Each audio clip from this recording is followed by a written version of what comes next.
Hello everybody, I am Dr. Bharti, working as an Assistant Professor of Law at National Law University, Delhi. Today I will be discussing a module on access to justice under Constitution of India. The objective of this module is to understand the need of special provision for access to justice in India, to know the different constitutional provision supporting the access to justice in India. In addition to all this, we will also look into the judicial trends promoting the access to justice in India. Peace and harmony is very essential for the growth and development of a nation, which can be ensured through fair administration of justice. In a welfareic state like India, where people are known for its diversity, it is the obligation of state to ensure equal administration of justice. Equal administration of justice is very essential ingredient of fair administration of justice. To promote equal administration of justice, irrespective of economic or other disability, the concept of equal access to justice and free legal aid emerged. It promotes the saying that justice should not only be done but seem to be done. The founding father of the Constitution of India had taken a positive note towards doctrine of equal justice, which became apparent on the plain reading of the preamble of the Constitution. It provides for justice to all in all its form, social, economic and political. The preamble promise is further strengthened by Article 14, 21, 22, 32, 39A, 38, 41, 46, 142, 226 and 282 of the Constitution of India. Preamble of the Constitution provides for securing all citizens equality of status and opportunity along with justice, social, economic and political. Both equality and justice are interrelated. Equality promotes justice and justice promotes equality. We cannot expect justice without the support of equality. Equality in a country like India, where difference among people prevail because of social, economic and political factor, is a far cry without the support of provisions like equal access to justice. Legal aid bring less advantageous people at par with affluent counterparts so that they could get equal access to justice. Apart from the preamble, access to justice also gets support from fundamental right provided under Part 3 of the Constitution of India. Fundamental right enshrined in Part 3 of the Constitution are the tool to achieve the objectives laid down under the preamble of the Constitution. These are basic and natural rights which are essential for the growth and development of human being, which ultimately led to the growth and development of a nation. Article 14, 21, 22, 32 and 226 provides for free legal aid. Article 14 provides that the state shall not deny to any citizen equality before law and equal protection of law within the territory of India. Article 14 uses two expressions, equality before the law and equal protection of law. Equality before law is taken from England and equal protection of law is taken from American Constitution. Both this term appear similar, but they have different meaning. Equality before law provides that everybody is equal before law, irrespective of political and economic resources. On the other hand, equal protection of law provides a helping hand in terms of special provision to those people who are at a less advantageous position, so that they could avail the benefit of law as their affluent counterparts are availing, and equality before law could be maintained. In India, because of illiteracy, ignorance, poverty, lack of faith in judicial system, people do not get equal access to justice as their educated and affluent counterparts get. So provision like free legal aid becomes very essential to provide them equal protection of law, which is a fundamental right of every citizen of India. Another supporting provision which is implicit in Article 14 is the principle of odi ultram partem. It provides that other party must be heard before deciding a case against him and before passing any order against him. So it is the duty of state to ensure that every person gets fair representation before court, irrespective of his means or knowledge. That is why free legal aid is implicit in Article 14 of the Constitution of India. Another supporting provision provided in the Constitution of India is Article 21. Article 21 provides that life and liberty of a person cannot be taken away except according to procedure established by law. The Supreme Court in Menka Gandhi versus Union of India held that under Article 21, life and liberty of a person can be taken away only according to the procedure established by law. The procedure which can take away the life and liberty of a person should be just, fair and reasonable. Any procedure established by law which doesn't provide for fair representation before law cannot be termed as just, fair and reasonable. So, it is not authorized to take away the right to life and liberty as provided under Article 21 of the Constitution of India. So, in this case, it was held that the provision and the procedure which doesn't provide for equal representation before court and which doesn't have the provision of free legal aid to those who cannot afford cannot be termed as a just, fair, reasonable procedure which can take away the right and liberty of a person. The Honorable Supreme Court reaffirmed its stand in the case of Hussain Ara Khatun versus Home Secretary to include right to free legal aid in Article 21 of the Constitution. It was held that the right to free legal aid is clearly an essential ingredient of just, fair, reasonable procedure provided under Article 21 of the Constitution of India. This is a constitutional right of every accused person who is unable to engage an advocate because of his indigency that he should be provided free legal aid at the expense of the state. The state is under an obligation to provide a lawyer to an accused person if the circumstances of the case and the need of the justice so requires, provided accused doesn't object to it and he accept and agree to be represented by an advocate appointed by the state. Again, the Honorable Supreme Court reaffirmed the obligation of state to provide free legal aid in the case of M.H. Hoskote versus State of Maharashtra by giving a similar decision. It stated that if a prisoner is unable to exercise his right provided under Constitution and another statute because of his indigency, then it is the duty of the state to provide him free legal aid.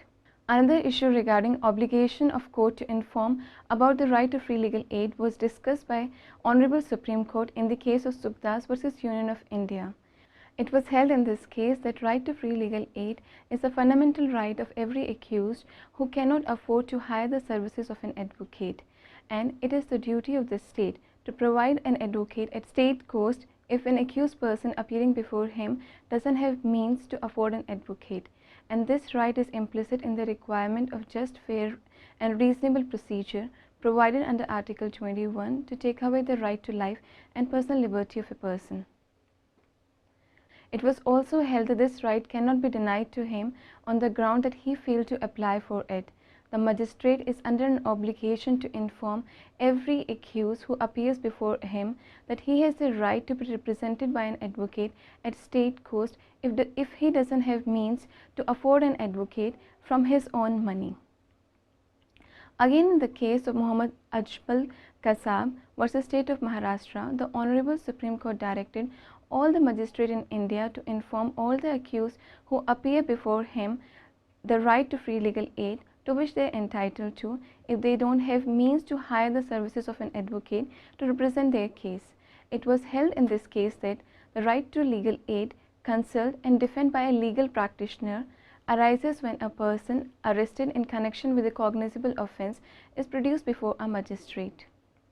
So, it is the duty and obligation of the magistrate before whom an accused person is produced to inform him that he has a right to be represented by a legal advocate, and if he doesn't have means to hire the services of an advocate, then he is entitled to be represented by an advocate which will be hired by the state, and state will pay his cost and he need not to pay any cost to be represented by an advocate.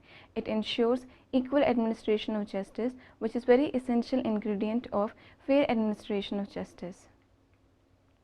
The right flows from Article 21 and 22 of the Constitution and needs to be strictly enforced. All the magistrates in the country were directed to faithfully discharge this obligation imposed by the Honorable Supreme Court, and if they fail to discharge this obligation, then departmental proceeding can take place against them for failing to discharge their obligation of informing the accused person that they have a right to be represented by a legal advocate at state cost if they don't have money to hire the services of an advocate from their own money. Another issue of representation by a competent advocate was addressed by Honorable Supreme Court in the case of Ranjan Dwivedi versus Union of India. It was held that while it is settled position of law that legal aid to accused person without means in all cases trial by court of session is a mandatory constitutional right, it is further necessary that he should be represented by a competent advocate. Because if a person who has been appointed to represent his case is not competent enough to represent his case before the court, then the very objective of appointing an advocate at state expense will be frustrated. So, it is necessary that the advocate which is appointed at state cost should be competent enough to represent the case of an accused before the court properly. Indigence should never be a ground for denying fair trial or equal justice. Therefore, advocate competent to handle cases should only be appointed.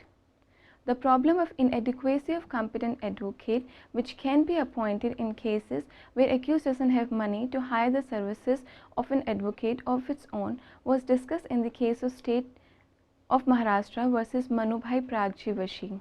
It was held that to provide free legal aid in true sense, we need to have well-trained lawyers willing to perform free legal aid. It is possible if there are adequate number of colleges with necessary infrastructure, good teacher and staff. Since government is unable to establish adequate number of government law colleges, it is the duty of government to permit establishment of duly recognized private law colleges and afford them grant and aid on the similar lines on which it is given to government law colleges.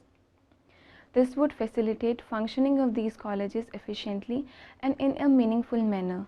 These colleges will in turn produce sufficient number of well-trained and properly equipped law graduates in all branches of law.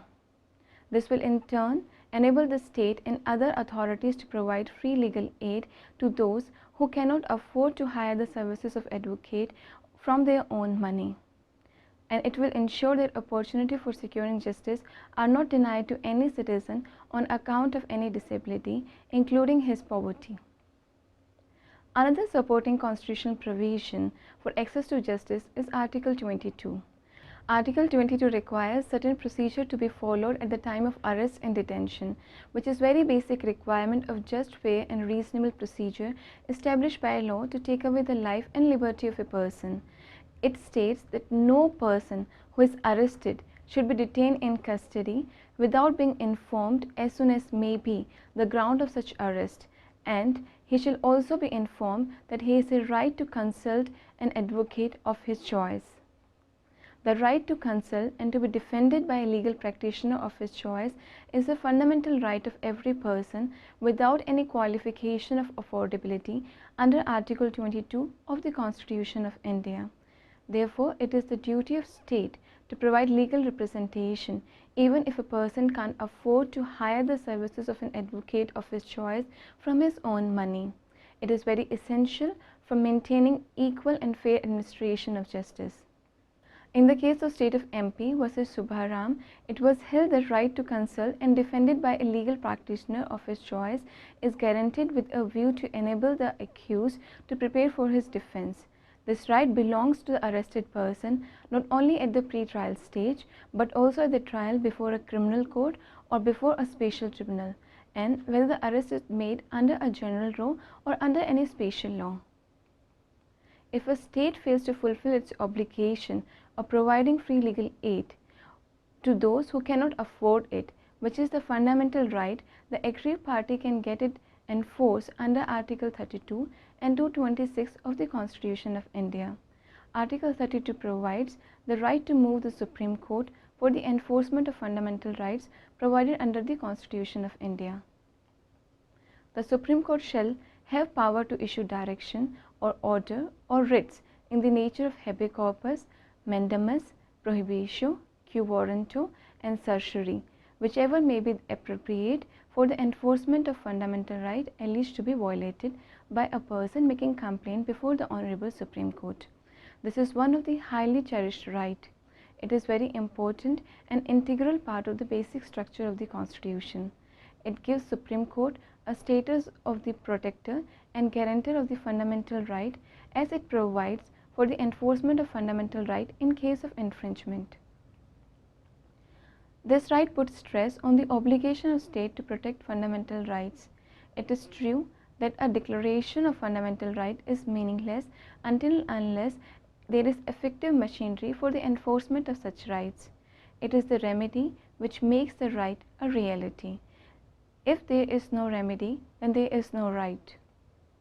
In addition to Article 32, there lies one more remedy for the enforcement of fundamental right and some other constitutional right as well. This is a remedy provided under Article 226 of the Constitution of India. It has a broader scope for enforcement of right.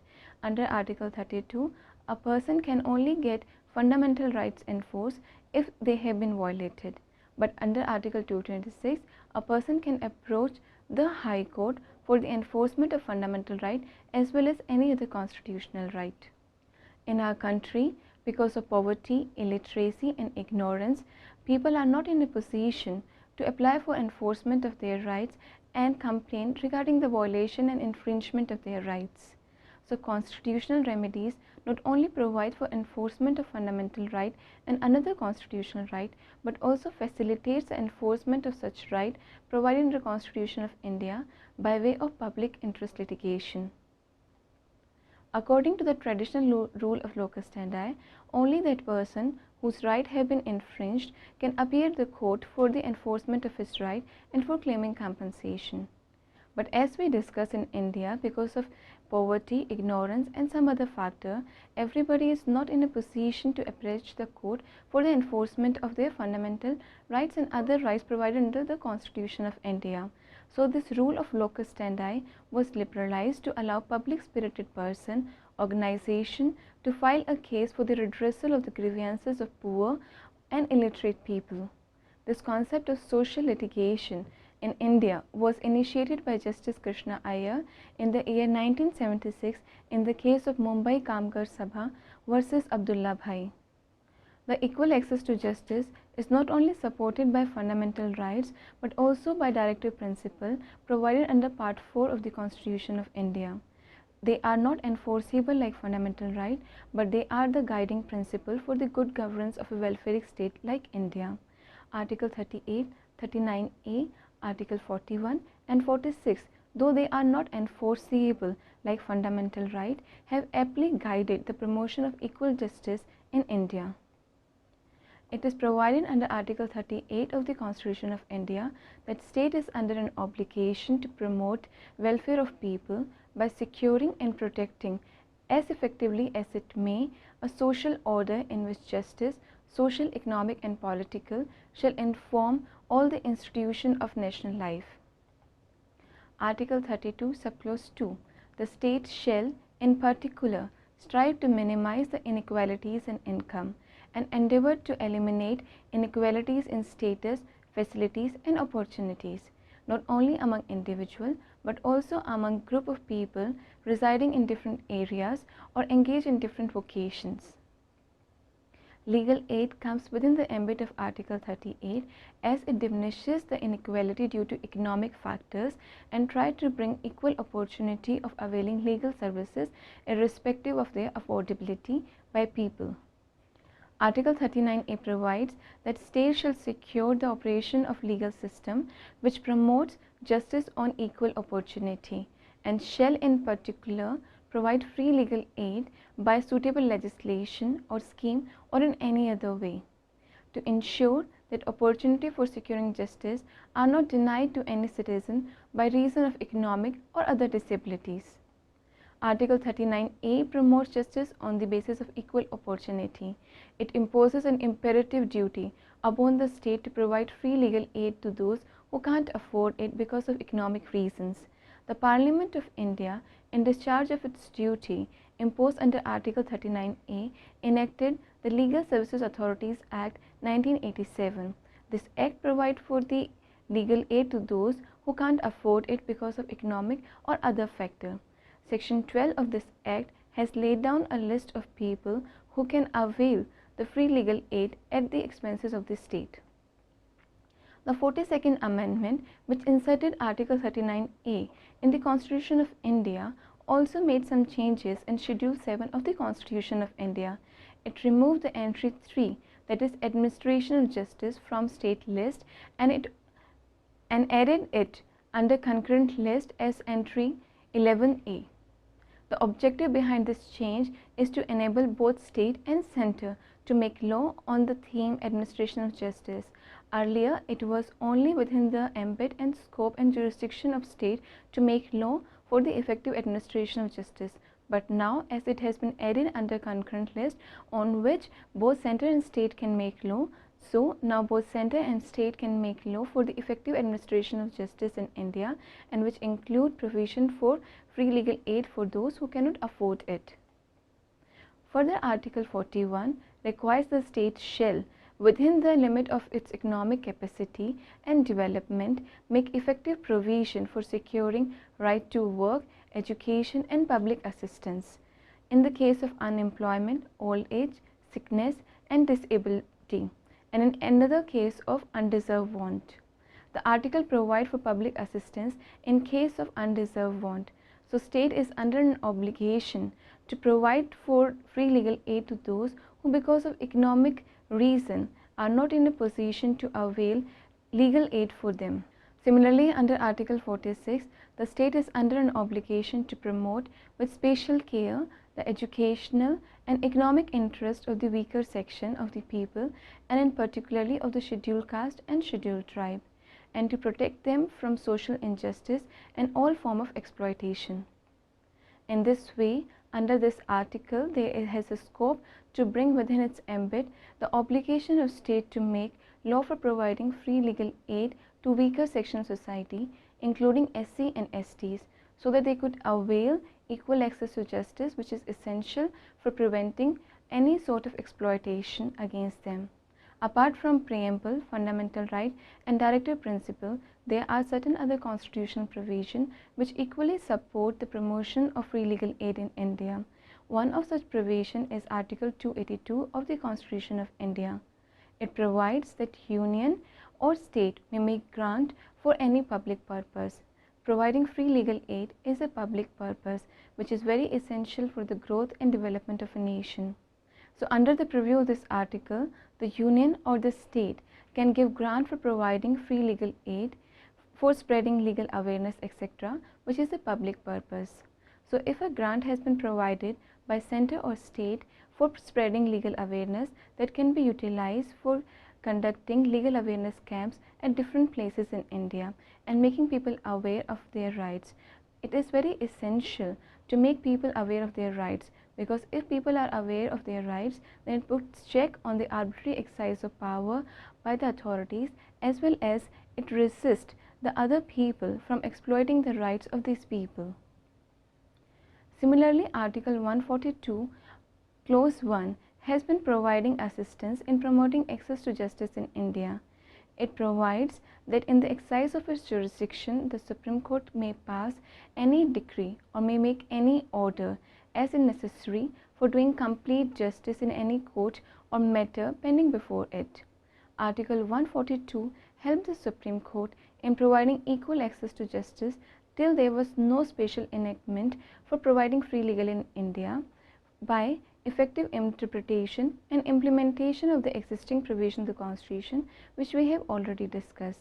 Now, as we have special enactment like the Legal Services Authorities Act 1987, this provision is of much use for the Honorable Supreme Court for the effective implementation of the provision of this enactment if there lies any controversy, so that the objective with which this act, that is the Legal Services Authorities Act, is enacted could be accomplished and achieved in real sense. To conclude, I would like to say that from the discussion regarding the provision provided in the Constitution of India, it is evident that it has the concept of equal access to justice has sufficient backing and support from the constitutional provision. The preamble of the Constitution, which is the basic structure of the Constitution of India, provides for equal access to justice in the form of justice and equality. The promise of preamble has been further strengthened by other provisions of the Constitution of India provided under fundamental right, directive principle and other constitutional provision. Article 21 and 22 has explicitly covered under its ambit the right to free legal aid with the assistance of different landmark judgment passed by the Honorable Supreme Court. The directive principle which though not enforceable like fundamental rights provided under Article 21 and 22, which now with the assistance of the Honorable Supreme Court judgment include right to free legal aid within its ambit, has in its own way contributed in the promotion of equal access to justice in India. Like provision 39A, which had imposed a duty on the state to promote equal access to justice and to ensure that nobody is denied justice because of economic reason, has encouraged the enactment of the Legal Services Authorities Act, which was enacted by the Parliament in 1987. This is a special enactment for providing free legal aid to those who cannot afford it because of economic reason or some other reason. Under Article 12 of the Legal Services Authorities Act, there are a list of people who are entitled for free legal aid because of economic reason or some other reason as recognized by the Parliament of India, sufficient for availing the legal aid in India. Now, equal access to justice is not only a distant dream but has become a reality by the help of the sufficient backing from the constitutional provision included in Preamble, Fundamental Right, Directive Principles, and the effective implementation of this provision by the Honorable Supreme Court and the special enactment by the Parliament of India has effectively discharged its obligation of providing equal access to justice to people in India. Thank you.